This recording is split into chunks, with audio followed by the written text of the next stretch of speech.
Welcome to the Balthazar NFT Gaming channel. Today we have a hyped video, a fully researched review on one of the biggest NFT gaming names, Star Atlas. So if a massive sci-fi space game sounds interesting to you, stay tuned to see how this game scored.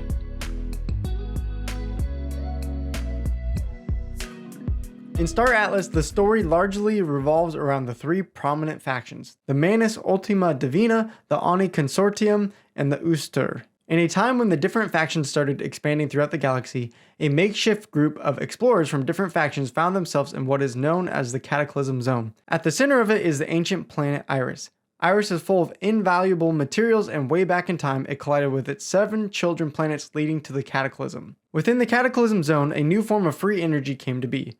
This new form of energy, alongside the treasure trove of other rare materials found in abundance in the Cataclysm Zone, makes Iris and its surroundings the point of interest in the galaxy. The three factions all had expanded into space, but when Iris was discovered, entering the Cataclysm Zone became everyone's top priority. Long story short, when they all discovered Iris simultaneously, it led to years of conflict and outright war. Eventually, a peace treaty was signed after the factions had overreached and stretched themselves thin. As a way to mend relations following the war, they built the Star Path. The Star Path is a chain of warp gates enabling goods and services to traverse hundreds of light years in seconds. This groundbreaking infrastructure melded the faction economies together. After a century of reconstruction, prosperity returned. In this age, you enter the universe as a player, and the galaxy lays before you, calling you into the void. The lore is cool and definitely fits that sci-fi genre and that vibe really well. And if you want to check out more about the lore, they have a lot more in the Medium articles. It's just a quick summary here. And I'm interested to see, possibly even in the gameplay, will they bring back some of that conflict that these three factions used to have. Now let's take a look at the gameplay. In Star Atlas, there are several game mechanics. There's an overarching strategy aspect to the game where space exploration, resources, territorial conquest, and political domination are the focus. Playing the strategy game, you interact with a dynamic overview of known and unknown regions of space via the Star Atlas, the map view of the game. Being the mastermind that you are, you have to claim stakes, install trade routes, and make a plan of action to expand your empire. Not only can you strategize and conquer space through the executive map view described above, but you're also able to captain your ship with your crew as you explore space and discover treasures on distant planets and derelict space stations. The exploration mode of experiencing Star Atlas is primarily a top-down view showing your ship's exterior with the option of looking at the internals with an X-ray view. It sounds similar to EVE Online's way of navigating through space and exploring the stars in an RTS-like way. Every star you can see in the game is a real asset and can be visited. Some extremely distant stars might prove difficult to reach due to fueling constraints, but anything is possible with the right ship and enough fuel. With no skybox, you as a player can go anywhere in the universe. Now, the way that Star Atlas has stated they're going to achieve this massive world is through the use of algorithmic content. Now, in their own comparison to other space and sci-fi games, they mark that as a bonus, as a plus, but keep in mind that handmade crafted content is often of higher quality. Obviously, it's going to come down to the algorithm itself, and we'll see how this plays out on launch. As far as playing Star Atlas, you as a player are going to have many different choices and roles that you can take on. Refining, cargo hauling, and crafting are just a few of the roles you can step into and develop your expertise as you advance within the specialization. You can also choose from a ton of different roles and professions. It all comes down to how you spec out your ship with crews and components. You can see here an example list of roles including transport, rescue, freight, repair, construction, and much more. For the crew of the ship, you can take on things such as being the pilot, engineer, repair, scanner, science, gunner, and again, much more. In the economy of the game, you can also take on professions such as extractors, refiners, fighters, explorers, and again, much more. The flexibility of what you can do in this world seems very, very immense. And we haven't even talked about the ships in combat yet, so let's do that now. Star Atlas has an exciting approach to outfitting ships. In Star Atlas, it seems that the crew matters, but more like an additional component to fit into the ship's attributes instead of somebody playing the part of the crew, for example, manning the turrets or controlling the power to different subsystems. When it comes to combat, the ships are outfitted with weapon turrets and missile bays.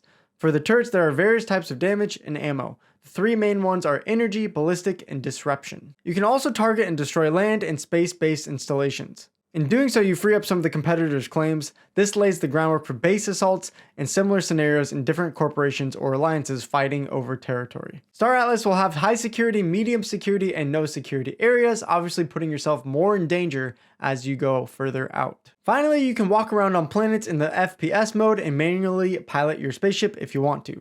The game will allow for the beautiful experience of using equipment like joysticks, throttles, MFDs, head tracking headwear, and VR headsets. Now, these massive space sci-fi games are typically not my go-to type of game, although in our alpha team there are a couple people who love these types of games, and the concepts that they're throwing out here make me excited to at least try out Star Atlas. Now, lastly, in this background and gameplay section, we need to talk about the politics and government systems. DACs will allow players to do great things together, such as erecting cities where the corporation controls the economy.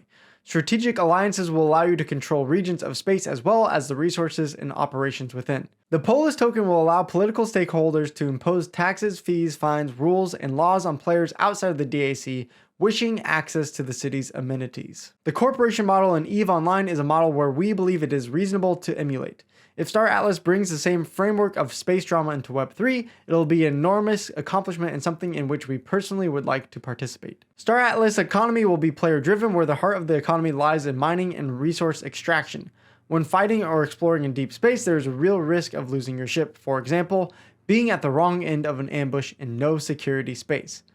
With real loss being a part of the economy, there will always be a need for the mechanics mentioned above to continuously extract new ore, turning it into useful materials for construction and manufacturing. Star Atlas is definitely taking on a very ambitious project, something like EVE Online or Star Citizen. What Star Atlas is trying to accomplish is really cool and exciting, but it also begs the question, how much time and resources will they need to take on this ambitious of a project? More on that later. Regardless of the time it will take, Star Atlas's exciting plans rewarded their background score a 9 out of 10. Now for the NFT gaming assets. Star Atlas's NFTs will be central to the game economy. Every item in game is an NFT living on the blockchain. Among them, but not limited to, are ships, equipment, components, and crew.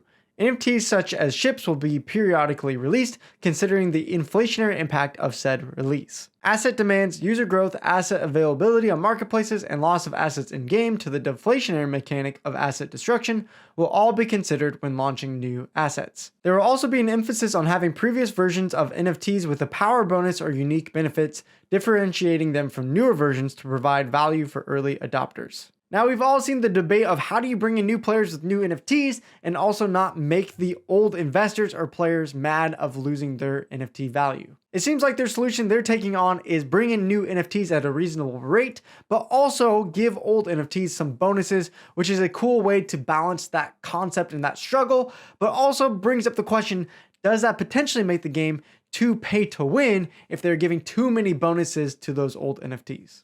Currently, there are 42 different types of ships and vehicles on the marketplace in different rarities from common to legendary. Prices can range anywhere from about $15 to $100,000. Now, that giant price tag of 100 grand, of course, is intimidating and shocking to most people, but keep in mind for the average player like you and me potentially, there are a lot of reasonably affordable ships around that $15 mark. And as well, you can start the game without a ship at all, join someone else's crew, and work your way to earning enough to potentially buying your ship down the road. There's also going to be NFT resources, including ammunition, toolkits, food, and fuels, and collectibles such as crew gear, charms, emotes, and more. And lastly, there are going to be access passes, structures including mining equipment, stakes, and space stations, as well as land. You can get a better idea of all these NFTs by reading the full research report. The NFT gaming assets of Star Atlas scored a 9 out of 10, and the artwork of Star Atlas a 9.5 out of 10. Now let's look at the white paper, including things like the blockchain, tokenomics, and roadmap. Star Atlas uses a dual token system with the tokens Polis and Atlas. Polis is the governance token for Star Atlas and is vertically integrated at every level of governance. Polis has a capped token supply of 360 million tokens, and you can see the distribution plan here. Now, comparing their distribution to other NFT games I've seen, the interesting thing to me was that the team token percentage was a little bit higher, but also the reward percentage was a little bit higher than other games I've seen as well. The token Atlas is going to be the currency of the game. It is what moves the market as the in-game gold. It is, like with most game currencies, inflatable. However, it is also a tokenized cryptocurrency adding value outside of the game. Taking advantage of the Solana blockchain, Star Atlas can build their game on top of it as a serverless online multiplayer game. Now, most people who are already into Web3 gaming know a lot about Solana,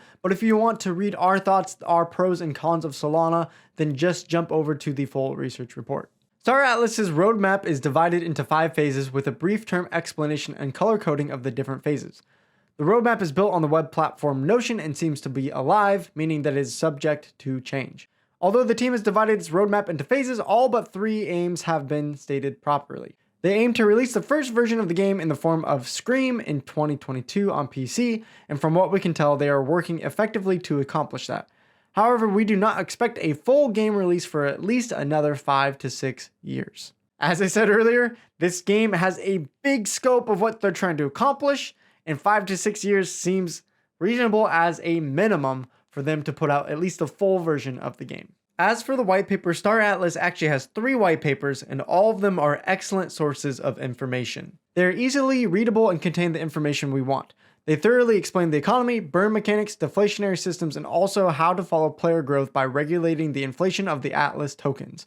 It seems like a well-researched, well-thought-out economic system, and we're eager to see how it will perform when the game launches. For all these reasons, the white paper of Star Atlas scored a 9 out of 10. Now let's take a look at the team working on Star Atlas. The team has 97 employees listed on the company's LinkedIn profile, and according to an article done by Business Insider on April 25th, 2022, Michael Wagner states that the team has grown from 4 people in January 2021 to 200, including external vendors. Needless to say, Star Atlas has acquired several talented individuals with lots of relevant experience within the gaming industry, and notable companies within their respective fields of work. A notable mention is that several of their team members have extensive experience from working on games that might be directly compared to Star Atlas, such as EVE Online, Elite Dangerous, and Star Citizen. Based on the relevant experience they have, the Star Atlas team has been awarded a 9.5 out of 10. Now, before we jump into the final concluding thoughts and score of Star Atlas, I just want to remind you here at Balthazar, we are working hard to put out products to help out NFT games and gamers like you to find the best NFT games. So when you get the chance, jump over to our website to check out the other research reports and review scores that we've been putting out about NFT games, and take a look at our launchpad opportunities of games selling NFTs that are upcoming about to launch. Now for the final score of Star Atlas. We won't have time to take a look at it at this video, but if you jump over to the research report, you can see that Star Atlas scored a 9 out of 10 on their website and an 8.5 out of 10 for their social nomics. As for speculating about the future, regarding the team and financing, we see little indicating growth management and marketing issues. However, we're curious about the technical solutions.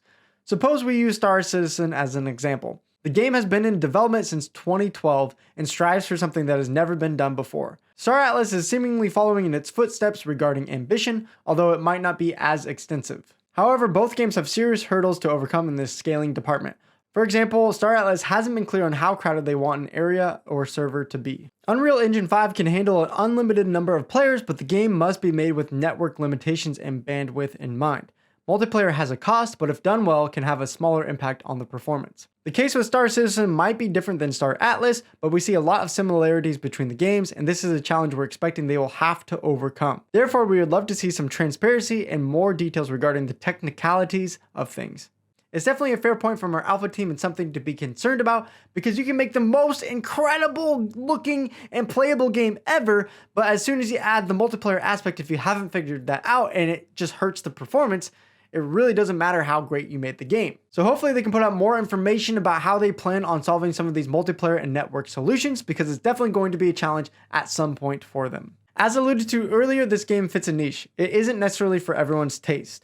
Capturing the younger generation of Web2 gamers spending their evenings with Fortnite isn't necessarily the goal or intention with Star Atlas. However, we believe that Star Atlas aims at the same market segment of players that games like Star Citizen, Elite Dangerous, and EVE Online generally target. The old school gamers in the Western world, now in their 30s and older, with ample capital and the patience to wait for their decade-long immersion. As you understand after reading our speculations here, there are quite a few unanswered questions still in the air.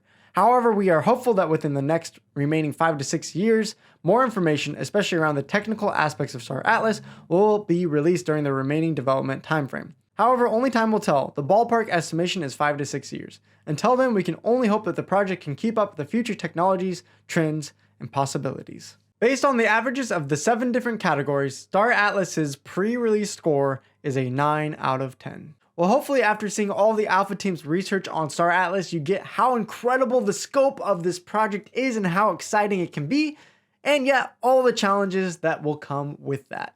A 9 out of 10 is tied for second in Balthazar's pre-release scores so far of the games that they have rated, but understand, again, this is a game that is going to take years and years to fully develop. So for right now, things are looking great for Star Atlas, but fingers crossed that they can deliver on every exciting thing that they have promised. Of course, we will continue to cover Star Atlas, but that's going to be it for today's video. I'll see you at one of these videos around me that interests you. Thank you, gracias, salamat, for tuning in here today. Take care, everyone.